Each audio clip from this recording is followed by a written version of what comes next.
એક તરફ ગુજરાતમાં બીજ થાંભલાને લઈને ખેડૂતોનું આંદોલન ચાલી રહ્યું છે, બીજી તરફ સુરેન્દ્રનગરના મૂડી અને થાનગઢના ખેડૂતો માટે ભાજપના ખેડૂત નેતા રાજુ કરપડાએ સારા સમાચાર આપ્યા છે, જેમાં મૂડી લિંક 3 જે સૌની યોજના છે તેમાં પાણીની જે સમસ્યાઓ છેલ્લા ઘણા વર્ષોથી હતી, પરંતુ આ વખતે પાણી માટે હવે સરકાર તરફથી લીલી ઝંડી મળી ગઈ છે। રાજુ કરપડાએ જાહેરાત કરતા શું કહ્યું, વિગતે વાત કરીએ।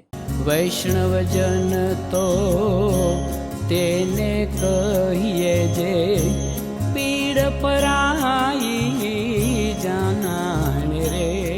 દર્શક મિત્રો, નવજીવન ન્યૂઝમાં આપનું સ્વાગત છે। હું છું ફૈઝાન। વાત કરીએ તો સુરેન્દ્રનગરમાં પાણીનો પ્રશ્ન દિવસે ને દિવસે વિકરાળ બનતો દેખાઈ રહ્યો છે, ખાસ કરીને જ્યારે વાવણીનો સમય છે અને અસહ્ય ગરમી પડી રહી છે, ત્યારે આ સ્થિતિમાં ખેડૂતો પોતાના વાવેતર માટે, સિંચાઈ માટે પાણીનો ઉપયોગ કરતા હોય છે। એટલે સૌની યોજના અંતર્ગત આ વખતે વરસાદ છે તે મોડું પડી રહ્યું છે અને તેના પગલે સરકાર દ્વારા મહત્વનો નિર્ણય કરવામાં આવ્યો છે। મૂડી અને થાનગઢના ખેડૂતો માટે સૌની યોજના લિંક 3 જે આ પાણી માટેની વ્યવસ્થા છે તે ઉપલબ્ધ કરાવવામાં આવી છે અને તેને લીલી ઝંડી મળી ગઈ છે।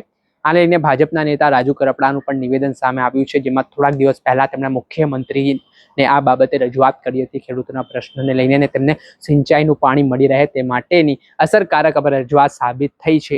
પહેલા રાજુ કરપડાએ શું કહ્યું, ક્યારથી આ પાણી લોકોને મળવાનું છે તે સાંભળો। નમસ્કાર સાથીઓ, જય કિસાન।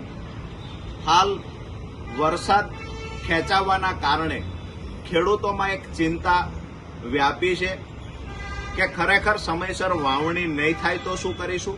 પશુપાલકોમાં પણ ચિંતા છે કે તમામ તળાવ અને ચેકડેમોની અંદર પાણી ખાલી થયા છે, તમામ જળાશયો આજે સુકાયા છે।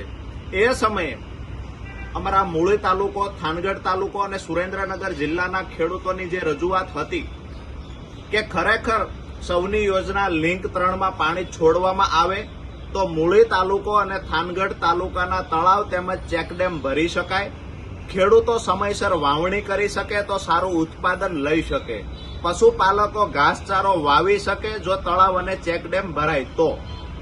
ગઈકાલે માન્ય મુખ્યમંત્રી શ્રી ભૂપેન્દ્રભાઈ પટેલ અને માન્ય મંત્રી શ્રી ઈશ્વરસિંહ પટેલને આ મુદ્દે અમે રજૂઆત કરી। રજૂઆત કરતાની સાથે જ ગઈકાલે અધિકારીઓને સૂચના આપવામાં આવી અને આજની તારીખ એટલે કે 17/6/2026ના રોજ આજથી જ સૌની યોજના લિંક 3 ચાલુ થઈ જશે અને સ્કાવરવાલથી તળાવ તેમજ ચેકડેમ મૂળી તાલુકાના અને થાનગઢ તાલુકાના ભરવામાં આવશે। આ તકે ખાસ કરી માન્ય મંત્રીશ્રીનો હું મૂળી અને થાનગઢના ખેડૂતો વતી હૃદયથી આભાર વ્યક્ત કરું છું। ખેડૂતોને સમયસર વાવણી થઈ શકશે, પશુપાલકોને પશુઓ માટે ઘાસચારાનું વાવેતર થઈ શકશે અને ખેડૂત સારું ઉત્પાદન લઈ શકશે। એટલે તમામ ખેડૂતો વતી ફરીથી માન્ય મંત્રીશ્રીનો આભાર માનું છું અને જ્યારે પણ જરૂર પડે ત્યારે સિંચાઈના પાણી મુદ્દે આગામી દિવસોમાં પણ જ્યારે પણ જરૂર પડશે ત્યારે મંત્રીશ્રી અને મુખ્યમંત્રીશ્રી કાયમી ધોરણે સહયોગ આપતા રહે છે, એ પણ ખાતરી આપી છે। આભાર, જય કિસાન।